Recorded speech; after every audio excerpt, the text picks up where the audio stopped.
partie des 0,1% des Français les plus riches. Je vous le souhaite, on va voir ça tout de suite. Mais avant, un petit tour sur les marchés. Et du côté du S&P 500, qu'est-ce qu'on voit? On voit que le S&P s'installe au-dessus des 6115 points. Depuis un an, la performance est à 22,29. Donc c'est toujours le meilleur élève de la classe pour ceux qui sont avec moi dans la stratégie ETF. On reste sur le S&P 500. La performance hier, ça a pris 1%, ça fait du bien. Donc on est pas mal, on change rien, de toute façon c'est un placement très long terme et c'est un des fondamentaux à avoir dans un patrimoine. Allez, c'est parti, donc on va aller voir ce qui se passe du côté des plus riches en France. Alors j'espère que quand vous allez lire ça, vous n'allez pas être jaloux, il faut au contraire se ravir, entre guillemets, et saluer ces personnes qui ont réussi, en tout cas financièrement. Donc on va aller voir ça donc, en détail, quel a été l'effet des réformes fiscales des dernières années sur la fortune des plus riches, leur fortune s'est-elle vraiment démultipliée? C'est la Direction générale des impôts qui a fait une petite étude sur les données fiscales des 0,1% les plus aisés. D'ailleurs, c'est étonnant d'ailleurs qu'ils puissent être autorisés à utiliser des données comme ça personnelles, mais bon, ça m'étonne beaucoup venant d'un organisme étatique et en France où toutes les données normalement sont protégées. Mais bon, c'est vrai que c'est pas nominatif. C'est des statistiques. La fortune des plus riches n'a en France n'a pas de secret pardon, pour la DG FIP, puisqu'elle reçoit toutes les données fiscales. La DGFiP vient de publier un rapport sur les revenus et le patrimoine des 0,1% des plus aisés. Revenus et patrimoine des foyers les plus aisés en France, janvier 2025. Si vous voulez aller voir en détail, je pense que sur le site de la DGFiP, vous pourrez trouver ça. Donc toutes leurs données ont été passées au crible, donc sur une période allant de 2003 à 2022, donc c'est quand même pas rien, sur 20 ans. Alors quel est le profil des 0,1% des foyers les plus aisés, si on fait des liaisons dangereuses?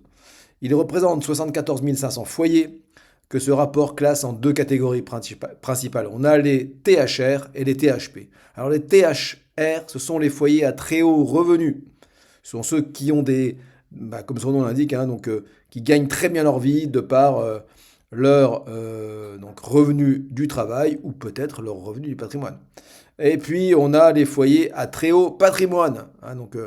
Ils ont distingué les deux. Les THR sont les 0,1% des foyers français dont les revenus sont les plus élevés.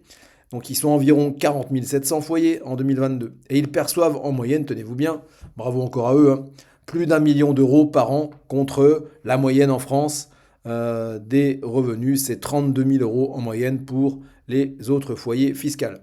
Le seuil d'entrée dans cette catégorie THR, si vous voulez accéder à la Champions League, eh bien, il vous faudra gagner 463 000 euros par an. Et ça, c'était en 2022. Les THR ont une part importante de revenus issus de capitaux mobiliers, de bénéfices non commerciaux. Ça, c'est les indépendants, les BNC. Moi, par exemple, je suis indépendant et l'intitulé de mes revenus, ce sont des BNC. Les profils majoritaires, ce sont des chefs d'entreprise, donc soit des solopreneurs, soit des chefs d'entreprise à part entière. Les profils majoritaires sont ceux d'actifs avec une part de la rémunération versée en stock option, pardon, ou comprenant d'importantes participations dans des entreprises privées.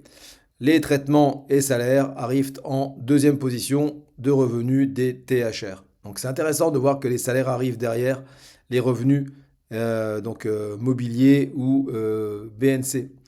Ça prouve qu'effectivement, quand on a beaucoup d'argent et qu'on le place bien, eh bien, on dépasse encore plus ses revenus. Les THP, donc les très hauts patrimoines, sont formés des 0,1% des foyers avec les patrimoines les plus élevés, ce qui représente 40 700 foyers.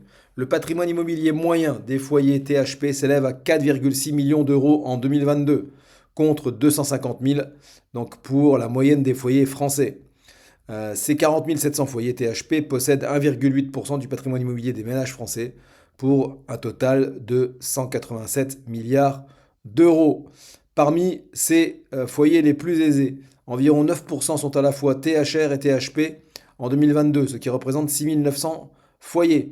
Qu'est-ce que ça veut dire ça? Ça veut dire que, et vous l'avez j'espère compris, les plus riches, les THR, ne sont pas forcément ceux qui investissent dans l'immobilier. Voilà. Donc les THP, effectivement, ne représentent que 9% eh bien, ça veut dire que, et ça je l'ai découvert un peu tardivement dans ma carrière d'investisseur, le financier est beaucoup plus intéressant que l'immobilier. Ceci étant, il ne faut pas les opposer, ils se complètent parfaitement bien. Et donc voilà, il faut d'abord faire l'acquisition de sa résidence principale, et puis après, si on le peut, utiliser à plein potentiel sa capacité de financement auprès du banquier pour racheter de l'immobilier ou des SCPI.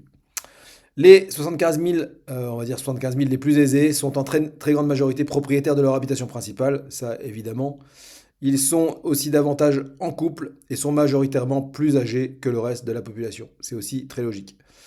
Alors se sont-ils vraiment enrichis, tous ces foyers fiscaux, tous ces Français? Quelle a été l'influence des changements de règles fiscales sur la fortune de ces foyers les plus aisés? Le rapport de la DGFiP est clair.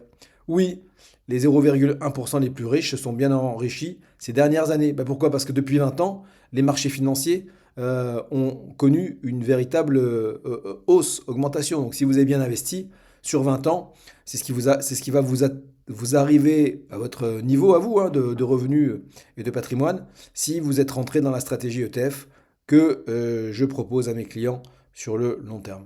Effectivement, c'est 10, 15, 20 ans, 25 ans, 30 ans, 35 ans. C'est vous qui, en fonction du moment où vous débutez, choisirez et aurez les résultats, effectivement, des intérêts composés et de la courbe exponentielle des intérêts composés. Le revenu des THR a augmenté de 4,7% entre 2003 et 2022 contre 2% pour le reste du foyer. Les auteurs du rapport notent que l'évolution des revenus de ces foyers a contribué à augmenter la concentration des revenus. Mais constat d'enrichissement du côté des donc, très hauts patrimoines, si leur patrimoine est aussi bien immobilier que mobilier, il faut noter que depuis 2017, le passage de l'ISF à l'IFI, le patrimoine mobilier n'est plus déclaré. C'est M. Macron qui avait été donc, à l'initiative de cette réforme, parce que lui-même a un patrimoine éminemment plus mobilier, plus financier que immobilier. Une des raisons, on va dire. L'évaluation du patrimoine global des foyers THP s'observe donc de 2003 à 2016. Durant cette période, le patrimoine moyen des foyers THP a presque doublé, passant de 5,3 millions à 10 millions d'euros, soit une augmentation de quasi 100%, quand celle des autres foyers ne progressait que de 59%. Et oui, l'argent va à l'argent, quand on en a beaucoup, ça va beaucoup plus vite. Depuis 2017, date du passage de l'ISF à l'IFI, le montant moyen du patrimoine immobilier des THP a progressé de 18%, alors que celui des autres foyers a connu une progression plus importante, plus 27%, entre 2017 et 2022. Alors qu'est-ce qui verse à l'État? Eh bien, en 2022, les THR, les très hauts revenus, ont versé 10,7 milliards d'euros d'impôts sur le revenu, soit 13% de la collecte du trésor public sur le revenu français. De leur côté, les très hauts patrimoines ont acquitté 64,3% de l'impôt sur la fortune immobilière, soit 1,5 milliard d'euros, alors qu'ils ne représentent que 26% des foyers assujettis à l'IFI. Pour rappel, les foyers assujettis à l'IFI sont ceux dont le patrimoine immobilier a une valeur nette taxable supérieure au seuil établi par l'administration fiscale, donc fixé à 1,3 million par la loi de finances de 2018, seuil qui, depuis la création de cet impôt, n'a pas été réévalué. Il faut enlever, il y a un abattement de 30% sur la résidence principale, et puis bien sûr, il faut enlever, donc c'est mentionné là, hein, donc il faut enlever tous les prêts si vous avez des prêts.